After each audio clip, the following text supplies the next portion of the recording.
Buenas noches para todos, mi nombre es Karina Ramírez, junto a mi compañera Mary Ortega, somos estudiantes del trayecto 4 trimestre 1 del Programa Nacional de Formación de Geociencia en la Universidad Politécnica Territorial del Estado Mérida Kleiber Ramírez, sede Ejido. En esta oportunidad, en el marco de la Cátedra de Geología de Venezuela, impartida por el ingeniero Douglas Noguera, nos complace desarrollar el tema número 4, titulado Macrofósiles y Microfósiles. En él detallaremos definición, diferencias, utilidades, principales grupos, introducción a la paleontología y técnicas de recolección y preparación de muestras. Para iniciar el abordaje conceptual debemos establecer que la distinción entre estas categorías no es arbitraria, sino que responde a criterios métricos y metodológicos fundamentales. Se define entonces como microfósiles aquellos restos biológicos de tamaño inferior a 1 milímetro, cuya caracterización taxonómica exige indefectiblemente el uso de instrumental óptico como microscopios. En contraste, los macrofósiles comprenden especímenes visibles a simple vista, tales como estructuras esqueléticas o troncos petrificados. En lo que respecta a su aplicabilidad, la importancia de los macrofósiles reside en su capacidad para reconstruir paleoambientes a gran escala y comprender, por supuesto, la anatomía funcional de organismos extintos. Por su parte, la utilidad de los microfósiles es estratégica. En la industria de los hidrocarburos, debido a su rápida evolución y amplia dispersión, funcionan como herramientas de bioestratigrafía de alta resolución para datar formaciones con una precisión de decenas de miles de años. Macrofósiles, principales grupos de invertebrados, vertebrados y megaflora. Profundizando en el registro microscópico, es importante destacar que los invertebrados, especialmente los trilobites, son considerados el grupo más representativo de la era paleozoica.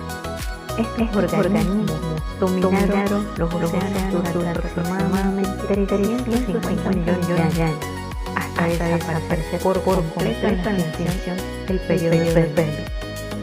Al mismo tiempo, los braquiópodos y los moluscos, sobre todo cefalópodos, monodeos, tienen gran importancia en la geología y en la exploración petrolera.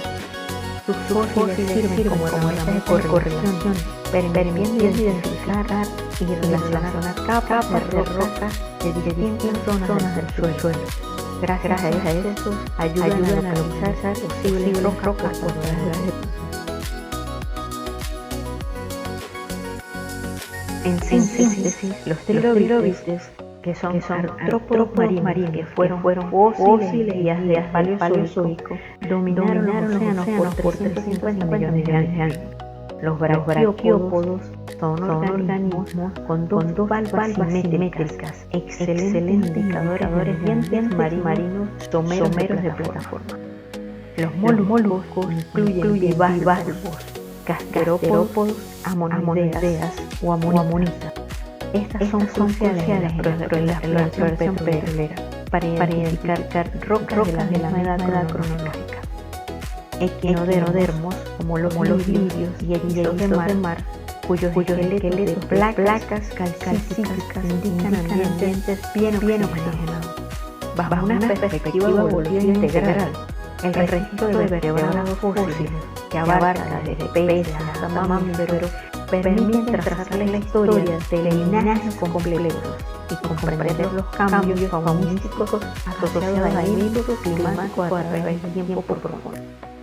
El estudio de estos restos aporta datos cruciales sobre las paleodietas y comportamientos sociales de especies extintas. Complementando esta evidencia, la megaflora documenta la evolución de las comunidades vegetales mediante el análisis de restos como troncos permeabilizados y hojas carbonizadas. Estos elementos son fundamentales para reconstruir la vegetación y el clima del pasado.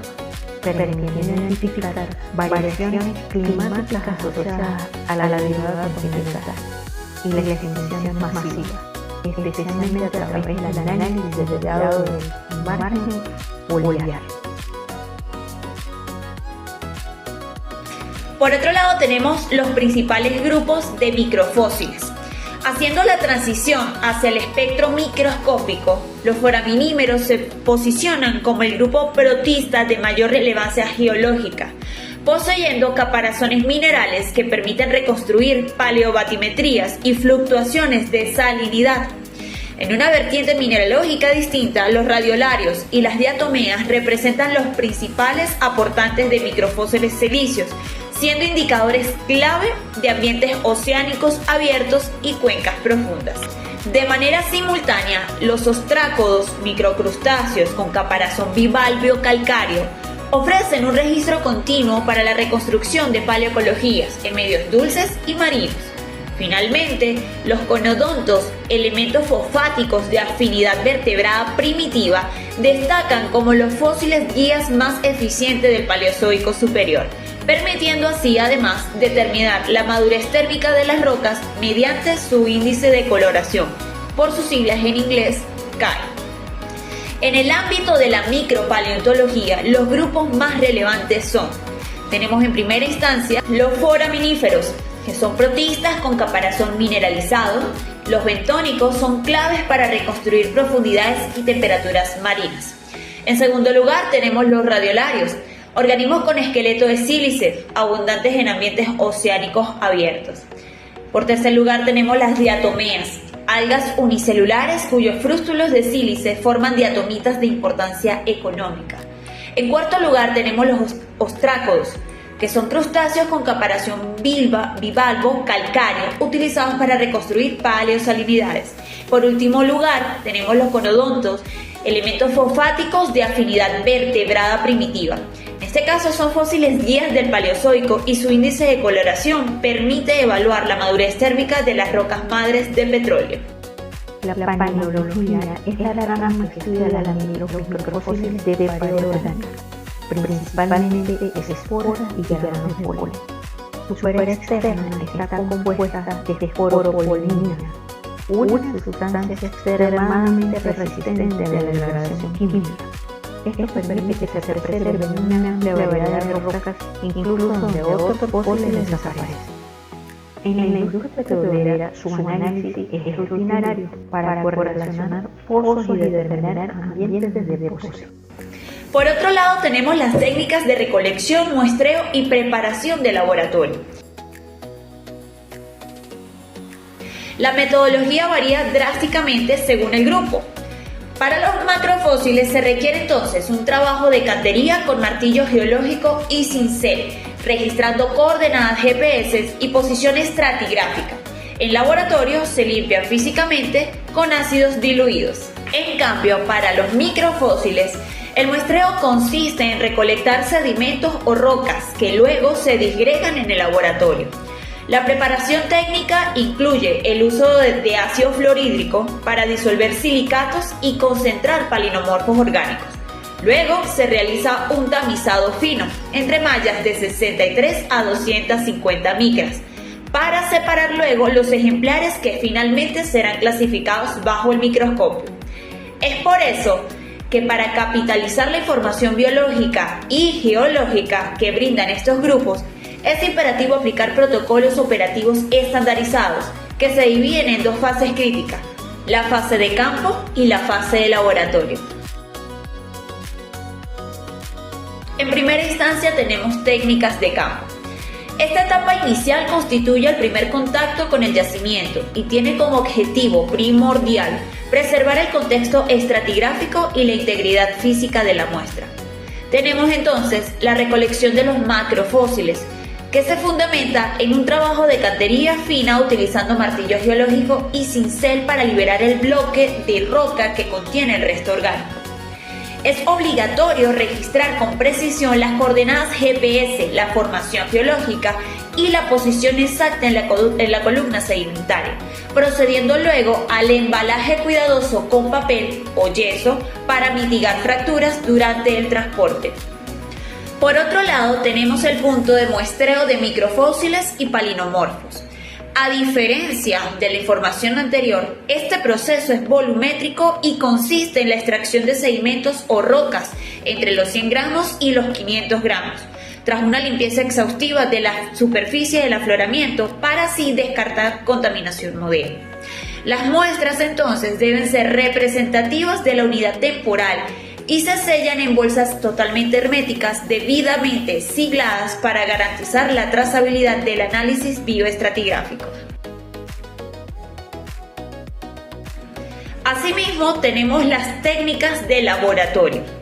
Una vez en el entorno controlado, el propósito fundamental es la segregación de fósil de su matriz rocosa o ganga, a través de métodos físicos o químicos especializados. Como primer punto tenemos entonces la preparación de macrofósiles. Acá es donde se implementa una limpieza mecánica de precisión mediante el uso de pinceles, agujas o escarificadores neumáticos. En casos de matrices carbonatadas, se pueden emplear ataques químicos con ácidos diluidos que disuelven así la roca hospedante sin comprometer la estructura del espécimen. Tenemos además el procesamiento de microfósiles. El material, en este caso, se somete a un proceso de disgregación, el cual puede ser mecánico mediante el uso de agujas y peróxido de hidrógeno, o químico empleando ácido clorhídrico para la eliminación de carbonatos. Posterior a eso se realiza un tamizado húmedo utilizando mallas de precisión que van desde los 63 a las 250 micras, para así que el resultado seco sea analizado bajo una lupa binocular en una fase denominada triada o selección manual. Y por último, el procesamiento palinológico. Debido a la extrema resiliencia de la esporopolenina, se requiere un tratamiento químico severo con ácido fluorhídrico para disolver entonces los silicatos y concentrar así la fracción orgánica. El residuo final se monta en láminas delgadas permanentes para su examen bajo microscopio óptico de alta resolución, permitiendo la identificación taxonómica de esporas y polen. Para concluir esta exposición, es importante recordar la diferencia entre macrofósil y microfósil. Es fundamental para comprender la historia biológica y geológica de la Tierra. Gracias al estudio de ambos, los científicos pueden reconstruir cómo era la vida del pasado, cómo evolucionaron los organismos y cómo han cambiado los ambientes y las rocas a lo largo del tiempo. Esta clasificación no es arbitraria, sino que responde a la necesidad de aplicar métodos de investigación específicos y complementarios. Cada tipo de fósil requiere una técnica de estudio diferente y juntos aportan información valiosa para comprender la evolución de la Tierra y la historia geológica de la Tierra. Mientras los fósiles macroscópicos nos permiten conocer con detalle la anatomía, el comportamiento y la evolución de los animales y plantas distintas, los microfósiles y paleomorfos aportan información más precisa sobre la edad de las rocas y las condiciones ambientales del pasado. Gracias a su pequeño tamaño y abundancia, ofrecen una relación temporal y ambiental que muchas veces no pueden obtenerse con fósiles de mayor tamaño. La integración de los datos obtenidos a través de los invertebrados, vertebrados y megaflora permite modelar paleoecosistemas con un alto grado de fidelidad. El valor estratégico de la micropaleología y la paleología en la industria energética es indiscutible. El uso de foramíferos, conodontos y paleomorfos permiten establecer horizontes de correlación precisos y evaluar el potencial térmico de recursos económicos. Finalmente, es importante destacar que la validez de cualquier hallazgo científico depende del rigor en que se realizan los procedimientos, desde la recolección de la muestra en el campo hasta el análisis en el laboratorio. El proceso comienza con la extracción y correcta georreferenciación de la muestra en el terreno. Posteriormente, en el laboratorio, se aplican técnicas especializadas y tratamientos químicos, como el uso del ácido fluorhídrico para aislar y concentrar la materia orgánica resistente. Esto permite conservar el valor informativo de los restos fósiles recuperados. En el conjunto, el estudio multidisciplinario de estos fósiles ayudan a los científicos a reconstruir de manera integral la historia de la biosfera y su relación con los procesos geológicos que han moldeado la Tierra a lo largo del tiempo.